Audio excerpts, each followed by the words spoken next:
Boa noite, pessoal, boa noite. Estamos de volta aqui com a nossa Escola Bíblica Virtual. Hoje nós vamos estudar o livro de Cântico dos Cânticos. Livro bem bacana, inclusive muito desconhecido, né? Muitas vezes, inclusive pelos nossos irmãos. É interessante, é um livro da Escritura que muitas pessoas acabam não comentando, não falando tanto sobre ele. Vamos orar, pedir a Deus que nos ajude nesse dia, nesse momento, para meditarmos sobre o livro de Cântico dos Cânticos. Pai Santo, Pai amado, Pai bendito, nos ajuda, Senhor, a estudarmos a Tua Palavra e a assimilarmos ao Senhor o conteúdo que o Teu Espírito Santo quer nos transmitir. Que os nossos olhos, os nossos corações, os nossos ouvidos estejam atentos àquilo que vamos ler na Tua Palavra. Esse livro de Cânticos celebra o amor na sua mais perfeita concepção, o casamento. E nós queremos, Senhor Jesus, sermos edificados também nessa área da vida que Tu nos legaste. Muito obrigado, em nome de Jesus. Amém. Pessoal, o livro de Cânticos é um livro, muitas vezes, tratado com ou desdém ou com pouca atenção. Pouca atenção. Uma reflexão básica que a gente pode fazer: quantas pregações, por exemplo, que não sejam em casamento, você já escutou baseado nos livros de cânticos, dos cânticos? Então, é um livro que ainda hoje desperta um certo tabu dentro da igreja. E não deveria ser assim, porque ele é um livro da Escritura, ele é um livro inspirado, é um livro que está dentro do cânon do Antigo Testamento. Embora a concepção do livro de Cânticos, a sua canonização ou o seu reconhecimento como livro sagrado só tenha acontecido no século II, né, mais ou menos na metade ali do século II, depois de Cristo. E esse livro até hoje ele faz parte dos 5 escritos, né, que chama de Megiló, o Megiló dos judeus, e ele é lido anualmente na Páscoa. Um dado interessante é que, pelo conteúdo em si, no período intertestamentário, por exemplo, a leitura desse livro foi proibida aos menores de 30 anos de idade, porque existe um conteúdo naturalmente sexual nesse livro também. Ele é um livro que fala sobre todos os processos que envolvem a relação de homem e mulher, dentro do aspecto familiar, dentro do aspecto de constituição de matrimônio, de contraimento de matrimônio. Então, existe uma certa preocupação e diria que até um certo medo em se estudar ou se comentar sobre esse livro e sobre o seu conteúdo atualmente também. Embora nós não deveríamos ter esse problema, porque nós somos feitos por Deus também com essa natureza, com a natureza sexual. O sexo é um dom de Deus para o homem e a mulher, para a constituição da família. É uma bênção que Deus concedeu. Então, naturalmente, faz parte da nossa constituição, de quem nós somos. Então, isso não deveria, de forma alguma, nos deixar com as faces ruborizadas ou com vergonha. Pelo contrário. Mas, de maneira alguma, também levar o assunto de uma maneira libertina e indecorosa, mas com a seriedade, com o pudor que merece ser tratado, mas também com a alegria, com a leveza, com a sutileza que nós devemos levar, principalmente no âmbito do casamento, que é onde se estabelece a ideia que o livro de Cântico dos Cânticos traz no seu bojo, na sua concepção. Então, pessoal, o que acontece? O livro de Cânticos dos Cânticos, né, esse nome Cântico dos Cânticos, ele é o título do livro. E ele é chamado assim porque, se você lembrar, existe algumas maneiras que são usadas no Antigo Testamento para exemplificar o superlativo, ou seja, algo que é muitíssimo. Então você vai ver a expressão do lugar santíssimo como o santo dos santos. Você vai ver que a definição de Jesus é do rei dos reis. Então o Cântico dos Cânticos é um superlativo. Diria que é a maneira do autor, do livro, se apresentar como o canto mais belo que já existiu envolvendo o amor. Então é o Cântico dos Cânticos, o cântico que está acima de todos os outros cânticos. E nós vamos ver que esse livro ele é muito discutido dentro da interpretação teológica, porque muitas pessoas e muitos comentaristas eles divergem enquanto a forma, enquanto a maneira de interpretar esse livro. Uns alegam que ele é estritamente alegórico, outros que ele é estritamente literal, outros fazem a abordagem tipológica. E qual dessas seria, de fato, a maneira ideal de se adotar esse livro? Os judeus eles adotaram a alegoria completa desse livro, numa representação do amor de Deus por Israel. Então, por isso que ele entrou no cânon como um livro sagrado. E assim foi a opinião de alguns pais da igreja também, de que ele era um livro estritamente alegórico. Isso também aconteceu dentro da história da igreja, porque existiam duas escolas de interpretação. Uma que era mais alegórica e outra que era mais literal. Então, sempre tinha uma escola, essa escola alegórica, que sempre olhou todos os livros de forma alegórica. Então isso não seria diferente. Então é natural a gente enxergar que alguns pais da igreja, por exemplo, adotassem esse modelo alegórico. O que é esse modelo alegórico? De que tudo que está escrito aqui, na verdade, não é literal, não é verdadeiro, historicamente falando. É apenas uma maneira metafórica, é apenas uma maneira representativa, símile do que é a realidade do amor de Deus pela igreja. Ou seja, essa história, para aqueles que são alegóricos, não se trata de fato de um conto real, mas estaria mais para um conto ficcional. Enquanto que a abordagem literal faz exatamente o oposto. Liga unicamente a interpretação à ideia de que esse é um fato histórico, sem repercussões teológicas. E tem a abordagem tipológica. Qual é a abordagem tipológica? Aquela abordagem que não despreza a historicidade, a factualidade do livro, mas também não despreza o fato dele apontar para Cristo, como todos os outros livros do Antigo Testamento. Então, a abordagem tipológica, inclusive, é a abordagem que a nossa revista adota, de que, além de ser uma história real, é uma história também que se aplica metaforicamente, ou seja, tipologicamente, ao amor de Cristo pela igreja. As bodas do Cordeiro, por exemplo, né, o casamento de Cristo à igreja é o que se está em vista, né, baseado inclusive em algumas declarações do Novo Testamento, quando Paulo diz que existe um mistério, né, ao falar da união do homem e da mulher, enquanto homem e mulher, ambos serão uma só carne, e ele aponta que existe um mistério na união mística de Cristo e a igreja. A união mística é a maneira como se diz que acontece essa união entre Cristo e a igreja. Não é místico de... Né, a gente tem que ter cuidado com as palavras, porque elas acabam tomando um outro significado. Então, a abordagem que a gente vai adotar é essa tipológica, de que se descreve uma história real e que também se aplica metaforicamente de maneira tipológica, como um tipo apontando para Jesus e a igreja como antítipo dessa relação. Tá? E o que acontece? Passadas essa questão introdutória, o livro, ele, em geral, uma boa parte dos comentaristas entendem que Salomão teria escrito esse livro. Isso estaria de acordo com o que está lá em 1 Reis, capítulo 4, que Salomão ele fez 1005 cânticos, por exemplo. Então não seria de admirar que esse livro, de fato, fosse um livro escrito por Salomão. E existem algumas dúvidas quanto à mulher a quem ele se refere, a Sunamita. Se seria a filha do faraó, ou se seria, inclusive, a Sunamita que cuidou de Davi no final dos seus dias, ou se seria uma outra pessoa. Então, não se tem ainda uma definição, não existe divergência nesse sentido, mas o que há de convergência é de que, de fato, seria a primeira mulher com a qual Salomão teria casado. Vocês sabem que, embora Salomão tenha feito esse canto belíssimo, escrito o livro de Provérbios, e tendo apontado para a dificuldade e para a maneira com a qual os homens deveriam buscar ter uma só mulher, ele acabou sendo engolfado pelo seu próprio pecado e teve muitas mulheres. Então, às vezes as pessoas comentam, né? Poxa, como assim? Vamos estudar e Salomão teve várias mulheres. A questão é que Deus soberanamente usa Salomão para nos deixar também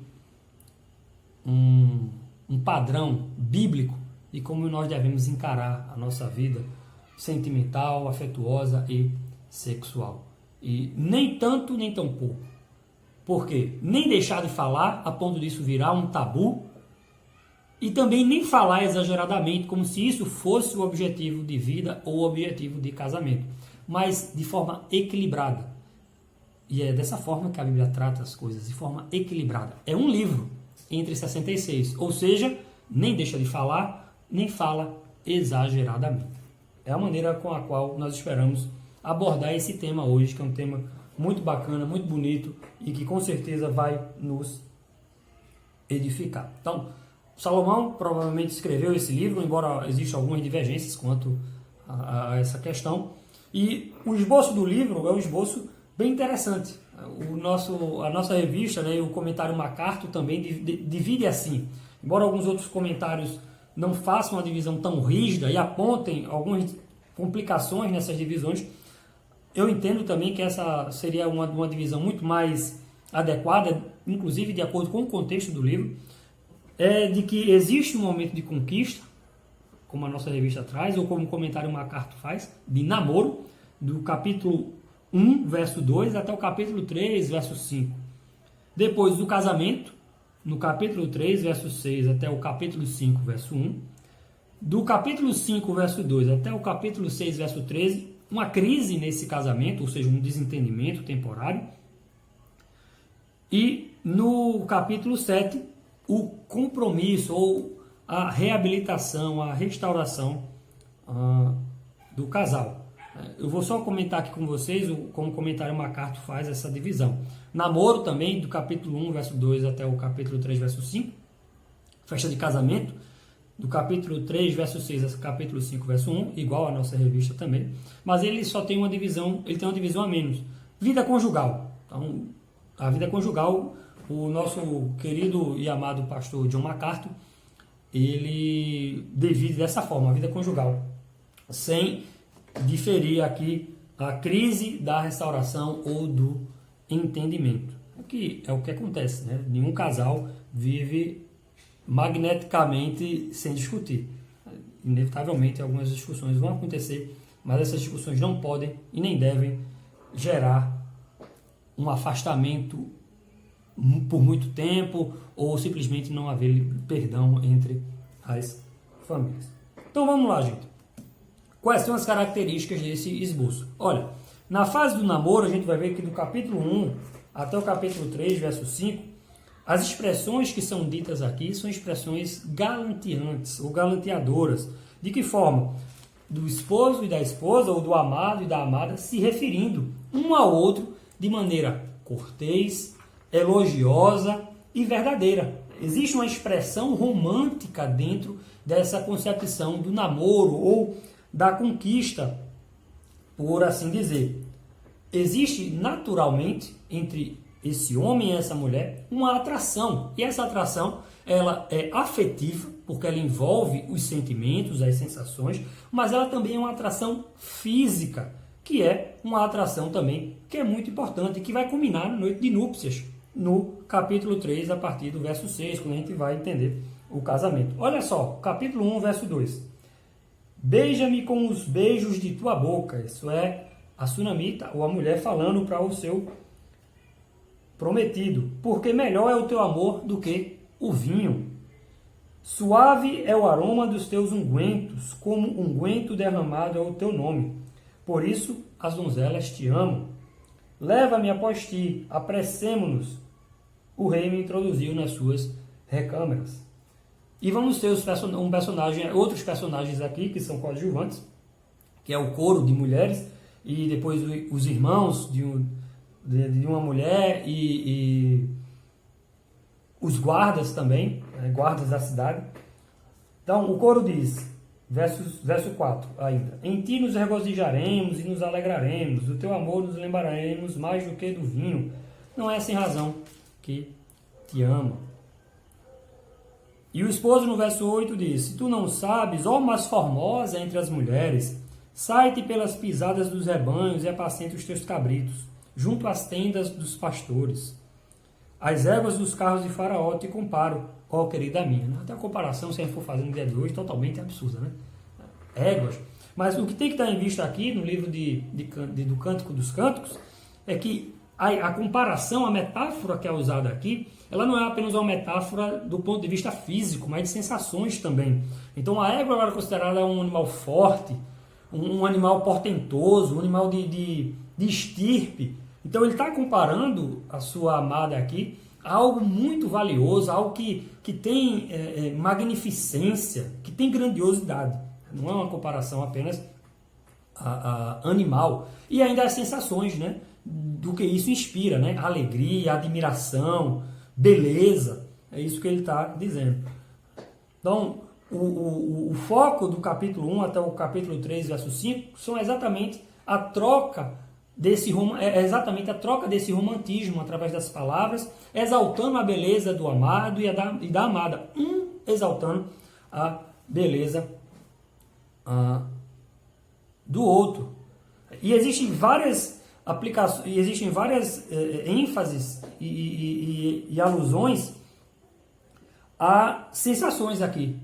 Nós vamos ver, por exemplo, o perfume que é citado no verso 12, quando a esposa diz: enquanto o rei está assentado à sua mesa, o meu marido exala o seu perfume, o meu amado é para mim um saquetel de mirra, posto entre os meus seios, como um racimo de flores de hena nas vinhas de Engedi, é para mim o meu amado. Ou seja, existe uma inspiração também de sentidos. O amado, aqui na fala da amada, da mulher, provoca nela sensações. O perfume deixa ela inspirada, ele representa algo valioso, um saquetel de mirra. Então, não é só a ideia da atração física, que ela existe sim, e ela vai culminar no casamento, mas existe também as sensações que o amor, que a afeição em relação ao outro produz num relacionamento amoroso. E o esposo também exalta dessa forma. Eis que és formosa, verso 15. Ó querida minha, eis que és formosa, os teus olhos são como os das pombas. Está dando aqui exatamente uma ideia de ternura, pureza, simplicidade.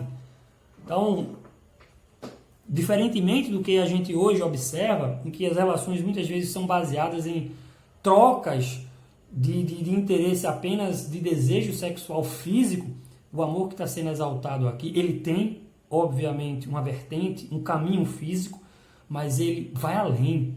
Ele atenta e se concentra na pessoa amada e nas sensações prazerosas que essa pessoa amada acaba produzindo simplesmente pela sua presença, simplesmente pela sua proximidade. Isso é, de fato, uma celebração ao amor verdadeiro. E mais na frente eu vou comentar sobre uma abordagem que o escritor C.S. Lewis faz no seu livro Os Quatro Amores, que eu achei também bastante pertinente. Então, gente, o que é que a gente vê aqui? Que a conquista envolve o romantismo, a conquista, o namoro, a forma como eles estão aqui se cortejando, envolve sinceridade, mas também galanteios, palavras suaves, de ternura, elogios à pessoa amada, e não simplesmente um desejo sexual e físico puro.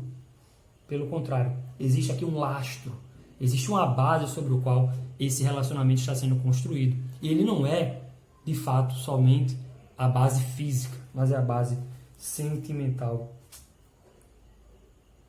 também. Isso fica claro, né, quando o amado, no verso 10, na parte B do capítulo 2, diz assim: levanta-te, querida minha, formosa minha, e vem, porque eis que passou o inverno, cessou a chuva e se foi, aparecem as flores na terra, chegou o tempo de cantarem as aves, e a voz dos pássaros ouvem-se em formosa terra, a figueira começou a dar seus figos. Então ele está chamando de fato, ou digamos num período aqui de casamento um pouco metafórico, chamando a mulher para desfrutar da primavera, a primavera sendo aplicada ao próprio amor, a ideia de vida, de fertilidade, das flores aparecendo. Mas ela mesmo, nesse momento, no finalzinho, aí no verso 15, ela diz, ela mostra, ela aponta de que é preciso olhar para a pessoa amada e tomar cuidado também com as coisas que porventura podem interferir e atrapalhar esse relacionamento. Verso 15. apanhai-me as raposas, as rapozinhas que devastam os vinhedos, porque as nossas vinhas estão em flor. O meu amado é meu e eu sou dele. O amor aqui é exclusivo. As raposas remetem a interferentes que não são naturais, que na verdade destroem a primavera que o amado está chamando a sua amada para construir. Então ela atenta para esse fato e diz: o meu amado é meu e eu sou deles. E eu sou dele. Antes que refresque o dia e fujam as sombras, volta, amado meu, faz-te semelhante ao gamo, ao filho das gazelas sobre os montes escabrosos. Isso é uma clara referência aqui também ao amor sexual. Eles estão enamorados, existe o sentimento, e o sentimento, a afeição, naturalmente culmina com esse desejo também de estar junto, de ser um com a pessoa amada. Muitos comentaristas veem uma restauração do equilíbrio aqui no livro de Cântico dos Cânticos. Percebam que no capítulo 2, verso 24 de Gênesis, quando Deus diz que o homem e a mulher serão ambos uma só carne, existe também uma referência também à unidade afetiva e sexual do marido e da mulher. Só que quando existe o pecado, qual é a primeira coisa que acontece em relação à sua nudez? Eles passam a se envergonhar. A consciência começa a acusá-los do pecado que eles cometeram e eles se percebem nus. O livro de Cantares é um livro que retoma e restaura a ideia da nudez no âmbito do casamento. Por quê? Porque aqui o amado e a amada, eles não têm vergonha de trocar essas palavras e essas carícias um com o outro no âmbito do casamento. É a restauração perfeita dada pelo próprio Deus para a comunhão no casamento. A comunhão que inicialmente foi quebrada no Éden pelo pecado e resgatada perfeitamente em Jesus Cristo. Isso aponta para a união mística dele com a sua igreja. Mas aí, no capítulo 3, no verso 1, já no finalzinho dessa parte do namoro, né?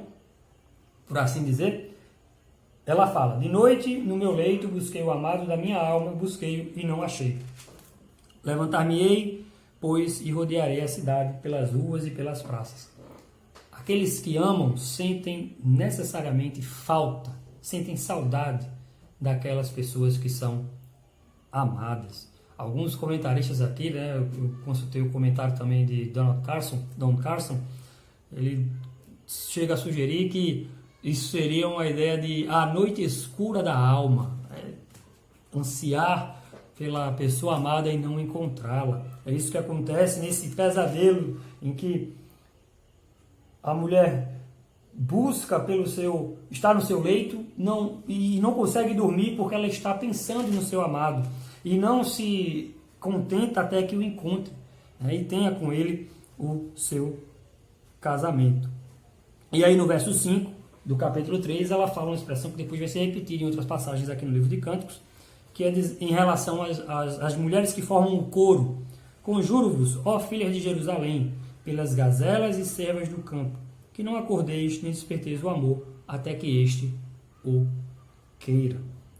Percebam que o homem e a mulher aqui, eles trocam galanteios, eles se cortejam, eles exaltam a beleza um do outro, eles elogiam um ao outro, mas eles estão fazendo isso dentro de um propósito claro, que vai culminar no casamento. E o casamento é o melhor âmbito, ou o âmbito que foi eleito por Deus para que a sexualidade saudável seja vivida. E é por isso que ela faz essa advertência, para que não se desperte o amor antes do tempo, antes da possibilidade de fato consumá-lo perfeitamente. E quantas vezes nós vemos, principalmente hoje na nossa sociedade, um apelo beligerante, eu diria dessa forma, à sexualidade banalizada, ao sexo sem compromisso, a expressão do sexo meramente como um objeto de prazer, como um instrumento de prazer, e não como a consumação do amor e do afeto. Por isso que nós devemos e conclamamos as pessoas a sempre olhar também para o livro de Cantares e a serem advertidas, serem admoestadas para que não despertem o amor até que este o queira, ou até que de fato possa ser consumado e possa ser consumado no âmbito do casamento. E é isso que acontece no verso 6. Que é isso que sobe do deserto, como colunas de fumaça, perfumado de mirra e de incenso, e de toda sorte de pós aromáticos de mercador. É uma representação de Salomão. Verso 9. O rei Salomão fez para si um palanquim de madeira do Líbano. Fez-lhe as colunas de prata, a espada de ouro, o assento de púrpura, e tudo interiormente ornado com amor pela filha de Jerusalém. Então, esse desfalecimento de amor que a gente vê aqui no capítulo, deixa eu só pegar aqui, no capítulo 2, verso 5, sustentai-me com passas, confortai-me com maçãs, pois desfaleço de amor, no âmbito do namoro, vai se consumar aqui no âmbito do casamento. E Salomão vem em toda a sua pompa, em todo o seu galanteio, com seus padrinhos, com homens de guerra, demonstrando aqui não só o seu poderio, mas oferecendo a essa mulher tudo aquilo que ele possui. Ele não tem avareza ao oferecer a ela tudo do bom e do melhor. Interessante que essa é uma figura que geralmente hoje no Ocidente é trocada, né? Se espera mais a noiva é que representa aquela que todos estão esperando. E aqui é uma figura do desfile de Salomão, vindo com ouro, com mirra, com tudo isso aí, para o desposório, verso 11, para o casamento. Saí, ó filha de Sião, e contemplai o rei Salomão com a coroa com que sua mãe o coroou, no dia do seu desposório, no dia do júbilo do seu coração. Ou seja, o dia do seu casamento deve ser o dia da maior alegria, né? Principalmente falando para os homens. Existe essa ideia aí de que, o homem casou e não sei. O dia do casamento, meus amados irmãos, deve ser o dia do júbilo do nosso coração. Aquele dia em que nós vamos nos unir e vamos perfeitamente e cumprindo o mandamento divino, nos unirmos com a nossa mulher e sermos uma só carne, para louvor da glória de Deus. E a gente vai seguir. Isso, do capítulo 3, verso 6, até o capítulo 5, verso 1, é a expressão da noite de núpcias. Nós temos aqui as núpcias do casal. O casal aqui agora ele passa a não só viver uma aproximação, uma afeição que está no âmbito abstrato ou das declarações. Passa a existir agora um contato. E esse contato vai, obviamente, culminar com a prática sexual no âmbito do casamento. E olha só, gente, existe aqui um tipo de estrutura de cântico chamado WASF, W-A-S-F, que é usada na poesia árabe e também era muito usada na poesia hebraica, desse tempo aqui, que é uma descrição do corpo do amado, né? Da pessoa que está sendo objeto daquela poesia. Então é isso que acontece aqui também no livro de Cantares. Essa estrutura aqui, o Asf, ela aparece. Olha só, capítulo 4. Como és formosa, querida minha, como és formosa. Os teus olhos são como os olhos das pombas e brilham através do véu. Os teus cabelos são como um rebanho de cabras. São os teus dentes como um rebanho, verso 2. Os teus lábios, verso 3, são como um fio de escarlata, e tua boca é formosa. O teu pescoço é como a torre de Davi, edificada para arsenal. Isso aqui, inclusive, aponta para uma característica da mulher que Salomão está exaltando, dessa mulher. A torre de Davi é uma torre de sentinela, de defesa. Né? Mostra que a mulher ela está sempre com a sua cabeça erguida, enfrentando as situações que, porventura, venham lhe atemorizar.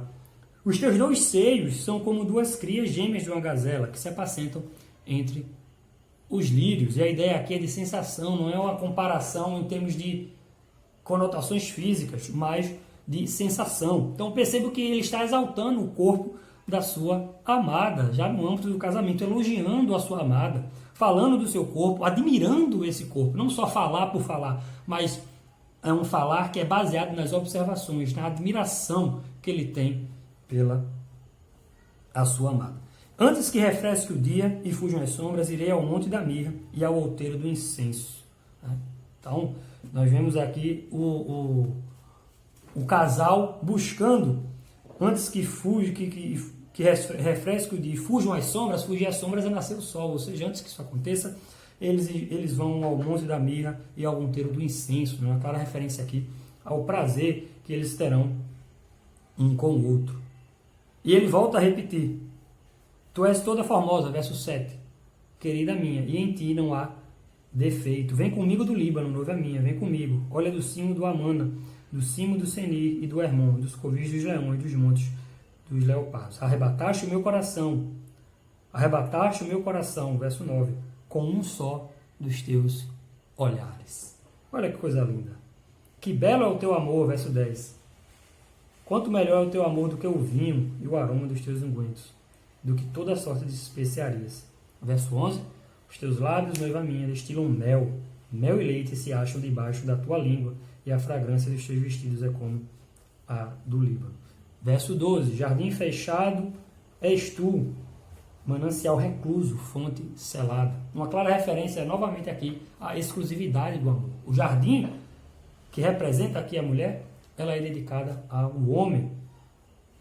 E a mesma coisa, o homem, como ela falou lá, eu sou dele, ele é meu, é reservada para ela. Então existe uma ideia, né, dele tentar representar esse amor, esse sentimento, essa afeição que ele tem por ela. Então nós vemos aí do capítulo 3, verso 6, até o capítulo 5, verso 1, o casamento e a troca de carícias e de sensações aqui físicas entre o homem e a mulher.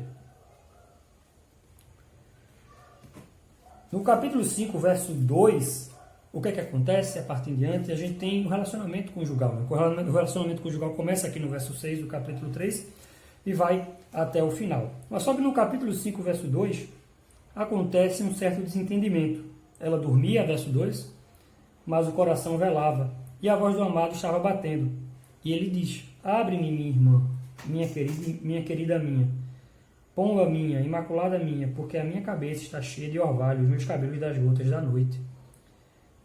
E ela diz: já despi a minha túnica, hei de vesti-la outra vez, já lavei os pés, tornarei a sujá-los. Isso aqui é uma recusa ao próprio chamado do seu marido para estar junto com ele. E ela comenta assim, né, no verso 4. O meu amado meteu a mão por uma fresta e o meu coração se comoveu por amor dele. Essa recusa da própria mulher em relação ao chamado do seu marido gerou nela uma comoção em seu coração. E ela foi atrás dele. Só que quando ela se levantou, ele já tinha ido embora. Verso 6. Abriu o meu amado, mas ele já se retirara e tinha ido embora. A minha alma se derreteu quando antes ele me falou. Busquei-o e não achei. Chamei-o e não me respondeu. E não me respondeu. Verso 8, né? A plateia ou o coro diz assim: conjuro-vos, ó filha de Jerusalém, se encontrares o meu amado, que lhe direis que desfaleço de amor? E o coro responde: o que é o teu amado mais do que outro amado? Ó tu, a mais formosa entre as mulheres. Que é o teu amado mais do que outro amado que tanto nos conjuras? E aí, nesse momento, ainda que dentro dessa crise de não ter encontrado o amado, de ter tido uma disposição, ela reflete sobre o amado. Olha o padrão bíblico, gente, para o próprio desentendimento ou o próprio desencontro entre um casal traçado aqui no livro de Cânticos. Em momento algum se cogita um afastamento eterno ou definitivo. Pelo contrário, a esposa continua leal e fiel ao seu marido e o marido leal e fiel à sua esposa. O meu amado é alvo e rosado, verso 10. O mais distinguido entre 10.000. Olha que hipérbole. Ele é mais distinguido entre os 10.000, ou seja, ele é o melhor que tem. Ele é o melhor que tem. A sua cabeça é como ouro mais apurado, seus cabelos, cachos de palmeira, seus olhos como os das pombas, junto às correntes de água, lavados em leite, postos em engaste. Então, e é um outro poema, agora pela mulher, em forma de wasf, ou seja, ela está descrevendo as características físicas, fazendo aplicações de metáforas aqui. Então, e assim como a mulher permanece leal, mesmo em face do desentendimento, o homem também. Olha só o que o coro pergunta no capítulo 6, verso 1. Para onde foi o teu amado? Ó mais formosa entre as mulheres. Que rumo tomou o teu amado? E o buscaremos contigo. O meu amado desceu ao seu jardim, aos canteiros de bálsamo, para pastorear nos jardins e para colher os lírios. Eu sou do meu amado e o meu amado é meu. Ele pastoreia entre os lírios. Em momento nenhum há aqui uma insinuação, nem pelo lado da esposa e nem pelo marido, de que eles vão romper definitivamente. Pelo contrário, o desentendimento gerou uma reflexão que levou à celebração desse amor e à percepção de que eles se amam e continuam se amando. E ele diz, né, formosa és, querida minha, como Tirsa, aprazível como Jerusalém, formidável como um exército com bandeiras. Desvia de mim os olhos, porque eles me perturbam, os seus cabelos descem ondeantes como o rebanho das cabras de Gileade. Eles voltam aqui a estarem juntos, né, se reconciliam, e essa é a expressão do amor verdadeiro, que mesmo em face do desentendimento, permanece fiel, não deixa de reconhecer as qualidades e não deixa e não degrada a imagem do seu amado ou da sua amada, porque sabe o seu valor e sabe que aquele desentendimento é temporário. E essa reconciliação ela vai culminar exatamente no fim do nosso esboço, né, da nossa vista panorâmica aqui do livro. Né? Eles se reconciliam e esse amor ele permanece. Ele é um amor que é tão forte, né, em face dessa reconciliação também, que olha o capítulo 8, verso 6. Põe-me como selo sobre o teu coração, como selo sobre o teu braço, porque o amor é forte como a morte e duro como a sepultura ou ciúme. As suas brasas são brasas de fogo, são veementes labaredas. As muitas águas não poderiam apagar o amor, nem os rios afogá-lo. Ainda que alguém desse todos os bens da sua casa pelo amor, seria todo desprezado. Percebeu como a gente tem aqui várias repercussões no Novo Testamento? Paulo lá no 1 Coríntios 13 diz isso, né? Se eu entregar meu corpo para ser queimado, não tiver amor, não adianta. Não adianta falar a língua dos homens, não adianta querer falar a língua dos anjos. Nós vemos também a repercussão dentro da ideia, dentro da concepção de que o homem não detém mais direitos sobre o seu próprio corpo e nem a mulher. Eles agora, numa união matrimonial, eles vivem em harmonia. E essa harmonia leva a um consenso para que eles satisfaçam os desejos uns dos outros, inclusive na área sexual. Por isso que Paulo vai dizer isso. E ele, quando fala isso em 1 Coríntios capítulo 7, ele não estimula a abstinência. Pelo contrário, ele diz que a abstinência é, de fato, uma brecha para que o casal ele se desentenda. Mas, ao mesmo tempo, ele não trata disso de maneira desequilibrada. Pelo contrário, ele vai escrever lá em 1 Tessalonicenses capítulo 4, que cada um saiba possuir o seu próprio corpo em honra. Existe uma diferença lá sobre se aquilo se refere à esposa ou se é o próprio corpo, mas, no final das contas, a ideia é a mesma. O homem e a mulher têm que possuir o próprio corpo em santificação e honra, nada de maneira degradante. Da mesma forma como os evangelhos atestam que o homem e a mulher devem ser uma só carne, e Paulo reafirma isso, de que a união conjugal ela deve ser sim celebrada no casamento, ela também não deve ser defraudada, ela também não deve ser tida como um instrumento para a injustiça, mas pelo contrário, para a glorificação do nome de Deus. Isso está em perfeita consonância com os ensinos apostólicos. Então, pessoal, nós vimos aqui, né, como bem vocês viram, a ideia, né, de como tudo começou, o cortejo, as núpcias, o desentendimento, mas a reconciliação entre o amado e a amada. Esse é o padrão bíblico que a gente percebe dentro das escrituras para o casamento, para o namoro saudável, para o cortejo saudável também. E muitas pessoas às vezes confundem os meios com os fins. O sexo ele é um meio para alcançar um fim. E o nosso fim nessa terra sempre é a glorificação de Deus. Como assim? Sim, também. O casamento, a constituição de família, e o ato sexual é também uma forma de glorificar a Deus. Então ele é um meio para que Deus seja glorificado, para que nós percebamos a união mística entre Cristo e a igreja. Certa vez eu li um livro, antes de casar, chamado Preparando-se para o Casamento, do escritor John Piper, e ele falava algo bem parecido com isso, de que a ideia da união sexual é a ideia do que Paulo diz, da união de Cristo e da igreja. Ou seja, se há prazer nessa união, imagine a união de Cristo e sua igreja. Ou seja, é uma figura do que os santos, ou a noiva, a igreja, vai sentir quando se unir eternamente com Cristo. Dito isso, gente, eu queria fazer uma leitura aqui de um trecho do livro de C.S. Lewis, tá? Os Quatro Amores. Porque muitas vezes nós entendemos, né, o amor erótico de maneira errada. E esse amor, que também é tratado aqui no livro de Cantares, ele é um amor verdadeiro. Mas ele precisa ser tratado de maneira equilibrada. E olha só o que eu quero dizer com isso. O amor erótico ele vai muito mais além do que a prática física do ato sexual. Ele tem a ver com sentimento, com afeição, com casamento, com compromisso. C.S. Lewis diz assim: o desejo sexual sem o amor erótico, dentro dessa concepção, o desejo sexual aqui é só a busca física. Quer isso, quer a coisa em si, ou seja, o objeto, só quer satisfação. O eros, que é o amor erótico, que é a pessoa amada.